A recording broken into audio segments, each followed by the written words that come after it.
Oke, mari kita pelajari materi kelompok 10 model dan jaringan. Nah, kita langsung masuk ke definisi 9.1. Nah, sebuah jaringan transport adalah graf berarah sederhana berbobot G yang memiliki sifat-sifat berikut. Artinya, jaringan transport itu harus memiliki sifat-sifat ini.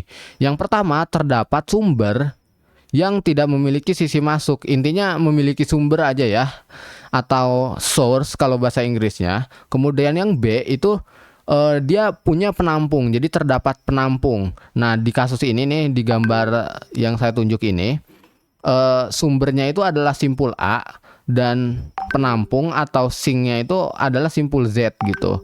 Nah, kemudian apalagi? Dia harus memiliki bobot. Nah, bobot itu yang ini, yang angka-angka di dekat sisi. Terus yang D itu grafnya berarah gitu. Jadi graf tak berarahnya itu diperoleh dengan mengabaikan arah sisinya gitu. Artinya kan dia harus berarah. Intinya gitu sih. Intinya harus berarah. Nah, di sini ada definisi 9.2. Di sini F kurang dari C.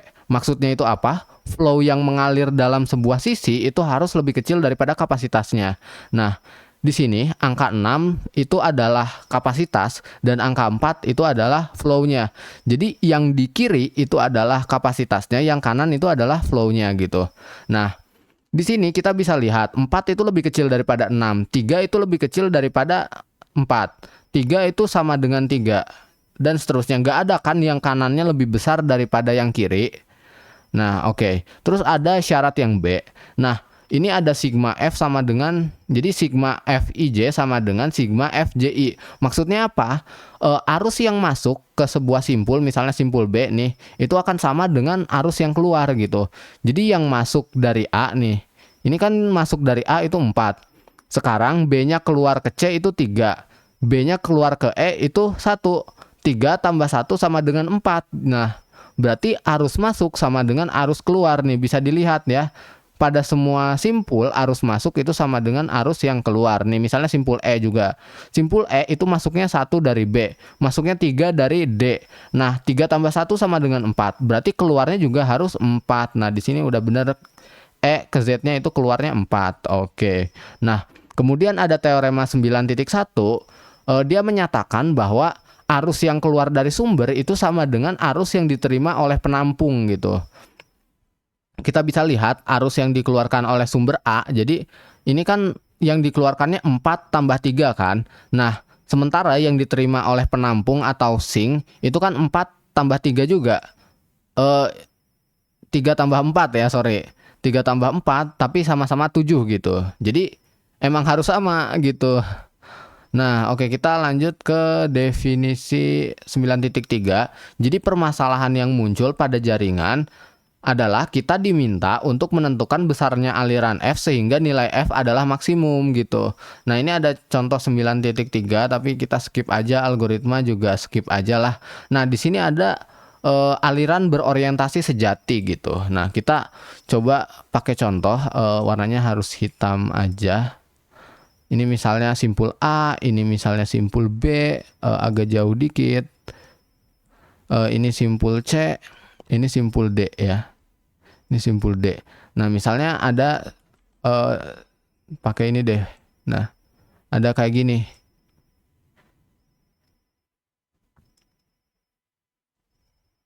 Nah, ini kan graf berarah ya. Nah, graf berarah ini kita coba kasih contoh aliran berorientasi sejati. Jadi kita kasih dulu kapasitasnya, saya kasih warna hitam aja. Ini katakanlah kapasitasnya itu 4, ini kapasitasnya 3, ini kapasitasnya 5, ini kapasitasnya 7, ini kapasitasnya 8. Nah, coba kita buat, misalnya saya pengen mengalirkan air dari A ke B, kemudian dari B ke C, kemudian dari C ke D. Nah, misalnya alirannya itu besarnya 3 deh gitu. Jadi ini 4 dikurangi 3 berarti sisa kapasitasnya 1 kan. Jadi logikanya gini, A ke B itu kan kapasitas aslinya 4. Terus kita udah alirkan air ke pipa tersebut 3. Berarti sisa kapasitasnya 1 dong. Nah, begitu juga simpul yang lainnya. Ini kan 5 kurangi 3 berarti 2. Nah, terus bentar ini kayaknya saya rapihin dikit dulu. Nih, pakai warna merah. Ini seperti ini. Nah, sekarang alirannya ngalir ke 7 kan? 7 kurangi 3 berapa? 4. Nah, udah. Nah, sekarang saya mau copy alirannya.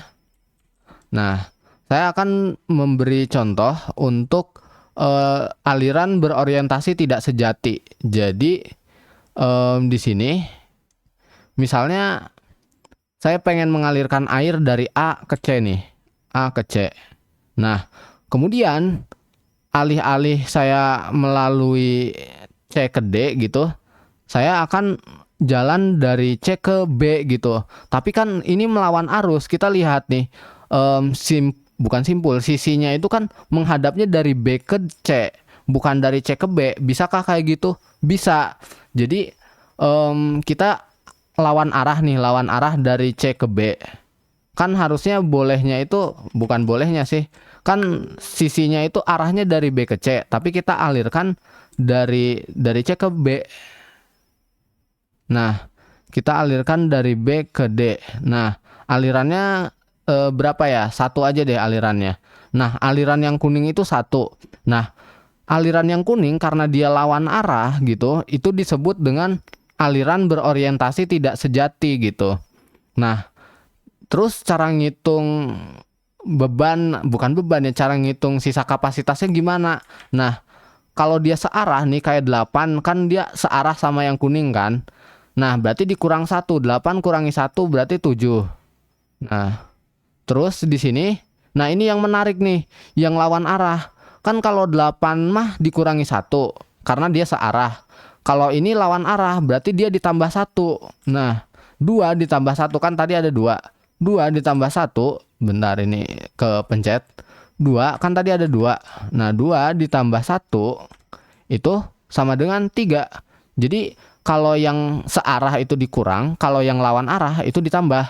Nah, sekarang ini yang dari sini kan ini searah ya. Berarti ini dikurang, berarti 3 kurang 1 itu 2. Nah, itu adalah contoh dari berorientasi tidak sejati dan berorientasi sejati gitu. Ini udah berapa menit? 7 menit. Oke. Nah, di sini terdapat 4 kemungkinan bagi orientasi sisi E dan E2 gitu. Jadi bisa sejati atau searah atau tidak sejati. Jadi ya ini mah 4 kemungkinan ya. Oh, ini juga ada perhitungannya. Jadi secara formal perhitungannya itu seperti ini. Tapi tadi udah dicontohkan, pokoknya kalau yang tidak sejati mah ditambah, kalau sejati mah dikurang gitu. Oke. Nah, ini delta ya begitulah. Kayak tadi pokoknya. Nah, ini ada algoritma 9.1 pemotongan. Nah, pemotongan minimum. Jadi belum masuk teoremanya ya. Pokoknya ada pemotongan minimum aja. Ini kan udah dibahas di kelompok sebelumnya. Jadi udah kita nggak akan bahas lagi. Terus di sini ada kapasitas pemotong. Jadi kapasitas pemotong itu, jadi kapasitasnya ditambahin nih. Misalnya dari B ke C diputus, dari B ke E diputus, dari D ke E itu diputus. Nah, angka-angka yang di sebelah kiri ini dijumlahin. Jadi 3 tambah 3 tambah 3 itu sama dengan 9 gitu. Kalau seandainya kita potong ini nih, C ke Z, E ke Z. Nah, berarti kita jumlahkan yang sebelah kirinya 4 ditambah 3, berarti kapasitas pemotongnya itu 7 kalau yang tadi C ke Z dan E ke Z ya. Terus ada teorema 9.3. Apa bunyinya? Misalkan F adalah sebuah aliran dalam G. Dan misalkan P, P aksen merupakan sebuah pemotong dalam himpunan G. Maka kapasitas dari P, P aksen itu lebih besar atau sama, ini sama ya kosarna, atau sama dengan nilai F. Ya, itu emang benar ini. Dan gak usah dibuktikan aja, intinya kayak gitu. Terus apalagi nih? Ada penjodohan atau matching ya. Ini juga udah dibahas di kelompok sebelumnya. Nah, tapi yang unik di sini ada hubungan antara flow dan juga matching gitu. Nah, di sini flow maksimalnya berapa? 3 kan. Jadi di sini nih Coba kita baca dulu teorema 9.6. Misalkan G adalah sebuah graf berarah bipartit dengan himpunan simpul V dan W, sehingga sisi-sisinya merupakan sebuah aliran dalam jaringan penjodohan matching network memberikan sebuah penjodohan dalam G. Simpul P dengan H-nya dijodohkan, dipasangkan dengan simpul itu jika dan hanya jika aliran dalam sisi VW adalah 1.